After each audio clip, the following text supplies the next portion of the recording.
नमस्कार, मैं हूं आपके साथ आकांक्षा यादव और आप देख रहे हैं सी न्यूज भारत। वक्त हो चुका है न्यूज आवर का। रुक करेंगे इस वक्त की खास खबर की तरफ, जहां बागपत पहुंचे दिल्ली से स्वास्थ्य मंत्री सत्येंद्र जैन ने कहा कि यूपी में नेताओं की सेवा हो रही है। कुछ पार्टियों की तरह हम मुंह में राम बगल में छुरी नहीं करते हैं, हम मुंह में राम बगल में संविधान रखते हैं, राम राज्य के लिए काम करते हैं। वहीं किसान बिल पर बात करते हुए उन्होंने कहा कि केंद्र सरकार को अहंकार छोड़कर किसानों की बात माननी चाहिए। 3 कृषि कानूनों से जमींदार प्रथा दोबारा आ जाएगी। भंडारण की लिमिट खत्म करनी गलत है, ये 3 बिल वापस हो, नहीं तो हजारों एकड़ जमीन चली जाएगी। यूपी में जनता की सेवा करना हमारा लक्ष्य है। बता दें कि स्वास्थ्य मंत्री सत्येंद्र जैन बड़ौत स्थित एक कार्यक्रम में शामिल होने पहुंचे थे और अपने भाई के प्रतिष्ठान पर प्रेस कॉन्फ्रेंस के दौरान उन्होंने अपनी सभी बातें कही। सर, आगामी चुनाव आ रहे हैं, क्या रणनीति है आपकी? देखिए, रणनीति हमारी सिंपल सी है कि जनता को जागरूक करना। अब दिल्ली में हमने जो काम किए हैं उसका पूरे उत्तर प्रदेश में सब जगह असर है। लोग मान रहे हैं कि भी काम किया जा सकता है। और जो नेता लोग बहाने बनाते हैं ना कि भी कोई भी काम करने का पैसा नहीं है, उसका जनता को समझ में आ रहा है कि पैसा ना होने का कारण नहीं है। कारण ये है कि उस पैसे को खा पी जाते हैं नेता लोग। तो जनता को ये बताना है कि भाई जागरूक हो जाइए, आपके अधिकार हैं, आपके लिए काम किया जा सकता है। कौन नेता हैं जो खा पी जाते हैं? भाजपा तो काम कर रही है, आपने सड़कों की बात की, सड़कें भी अच्छी बनी है। दिल्ली से अगर इधर दिल्ली सहारनपुर हाईवे की बात करें, बहुत समय से लंबित था लेकिन अब बन गया है। फिर आपका इशारा किन की ओर है? कौन खा पी जाते हैं, कौन नेता हैं वो? अब सब आपको पता है कौन कौन है। जो भी ज़्यादातर नेता यही कर रहे हैं। और एक चीज़ बताइएगा, अभी मैं रास्ते में देख रहा था, वहाँ पे लिखा हुआ था डिस्पेंसरी आयुष्मान भारत केंद्र। मतलब मुझे ऐसा लग रहा था कि वो अभी गिरने वाली है। मतलब डिस्पेंसरी नाम की चीज़ थी। चलो अभी चलते हैं, आपके यहाँ पे किसी भी अस्पताल में चलते हैं, किसी भी डिस्पेंसरी में चलते हैं, तो आपको पता लग जाएगा दवाई मिल रही है नहीं मिल रही है, डॉक्टर है या नहीं है, या वो दिल्ली रेफर कर रहे हैं। अगर बड़ौत के अंदर आप अस्पताल में जाएंगे, आप लेके जाओ कोई बीमारी, मेरे जीटीबी हॉस्पिटल के अंदर पूरे के पूरे सारे रेफरल यूपी से आ रहे हैं। क्यों आ रहे हैं? क्योंकि ये इलाज नहीं कर रहे, दवाई नहीं दे रहे।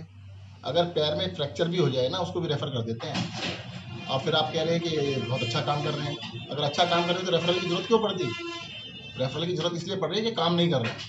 अच्छा, किसान आंदोलन पे क्या कहेंगे? केजरीवाल जी ने भी मेरठ में बड़ी किसान रैली की है। देखिए, किसान आंदोलन में ये मानना पड़ेगा, किसानों की जो डिमांड है बिल्कुल जायज़ है। केंद्र सरकार को अहंकार छोड़कर इनकी मांगे मान लेनी चाहिए।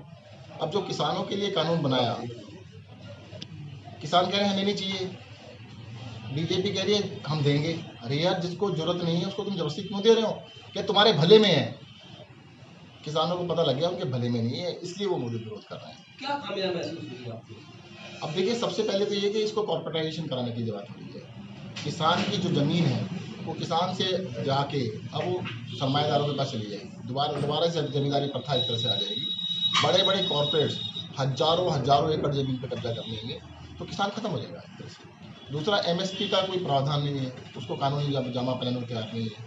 अगर किसान की उपज पता लगे कि उसको बिकी नहीं रही, जिस टाइम उपज होगी वो गेहूँ कहते हैं 10 रुपये किलो बिकेगा, बाद में वो 100 रुपये किलो बिकेगा। मतलब दोनों मरेंगे, किसान भी मरेगा और उपभोक्ता भी मरेगा, जो खरीदने वाला वो भी मरेगा। जिस टाइम दाल उगेगी उस टाइम तो दाल 30 रुपये किलो मिलेगी, मार्केट में जब तक पहुँचेगी वो 150 रुपये किलो हो जाएगी। क्यों? क्योंकि भंडारण को लिमिट को ख़त्म कर दिया। अभी तक किसान के लिए तो भंडारण की लिमिट अभी भी नहीं थी, तो किसके लिए ख़त्म की है भंडारण की लिमिट? भंडारण की लिमिट सिर्फ और सिर्फ बड़े बड़े 2-4 पूंजीपतियों के लिए खत्म की है। चाहेंगे तो पूरे देश का स्टॉक, कई चीज़ों का स्टॉक 2-3 कंपनियां इकट्ठा कर लेंगी। इकट्ठा करने का आपने पहले देखा था, 4-5 साल पहले एक बार क्या हुआ था, दालें 150-200 रुपये किलो हुई थी, तब भी यही हुआ था। तब वो इलीगली खेल हुआ था, कानून के ना होते हुए भी किया था। अब लीगल कर रहे हैं कि आप चाहें तो कितना भी भंडारण कर लें। उस भंडारण की जो सीमा को जो खत्म किया गया वो भी गलत है। ये तीनों के तीनों कानून गलत है, कृषि के बिल्कुल विरोध है। अच्छा, राकेश टिकैत बंगाल जा रहे हैं इस समय, बंगाल, और वो कहता है कि मैं राजनीति नहीं करता, उस पर आपका क्या कहना है? नहीं, देखो, किसान जो अपनी बात को सबके सामने रखते हैं। अगर केंद्र सरकार किसानों की बात नहीं मानेगी तो वो तो अपनी बात को आगे रखेंगे। आप समर्थन करते हैं नहीं उनका? रखनी चाहिए उनको, बिल्कुल। देखो, अगर वहाँ पर 3 महीने से ज़्यादा हो गए हैं, दिल्ली के बॉर्डर 4 महीने हो गए हैं, दिल्ली के बॉर्डर्स पे किसान बैठे हैं और केंद्र सरकार अहंकार की वजह से उससे बात सुनने को तैयार ही नहीं है, तो वो अपनी बात सबके सामने रखेंगे। साहब, ये बताओ, ये जो यूपी में चुनाव का कदम रखा है लड़ने का आपने, ये जिला पंचायत इसको रिहर्सल मानेंगे क्या? जिला पंचायत में अगर सफलता मिलती है तो फिर देखिएगा, शुरुआत तो छोटी सी करनी चाहिए ना। अच्छा शुरुआत कर रहे हैं, लोगों को बीच में जा रहे हैं, बता रहे हैं। और वैसे देखो, जनता को तो पता है, जनता को बस एक ही चीज़ लगती है कि हाँ जी, दिल्ली में बहुत अच्छा काम किया। आप मेरे से पूछने की जरूरत नहीं है, आप पूरे ब्लॉक का सर्वे कर लो, आप 1000 लोगों का सर्वे करो, उनसे पूछो कि दिल्ली में काम कैसा हो रहा है। और दिल्ली में केजरीवाल की सरकार है, अगर दिल्ली यहाँ पे बन जाए, उनको बस ये है कि बनेगी कैसे। अगर वो बनने का रास्ता दिख जाए तो तुरंत बना देंगे, आज ही बना। आपकी क्या प्राथमिकता रहेगी अगर केजरीवाल सरकार यहाँ आती है? देखिए, प्राथमिकता है जनता रहेगी बीच में। सबसे पहले जनता की सेवा।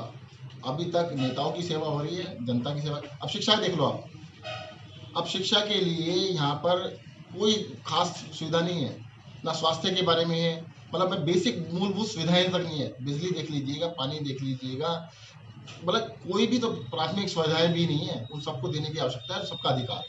जनता जो देश, अब उत्तर प्रदेश में जो कृषि है उसकी वजह से पूरे देश को अन्न मिल रहा है, तो यहाँ पे इतना सब कुछ उपज हो रही है, इसके बाद भी छोटी छोटी सुविधाएं भी नहीं मिल रही हैं, तो सारी सुविधाएं दीजिए।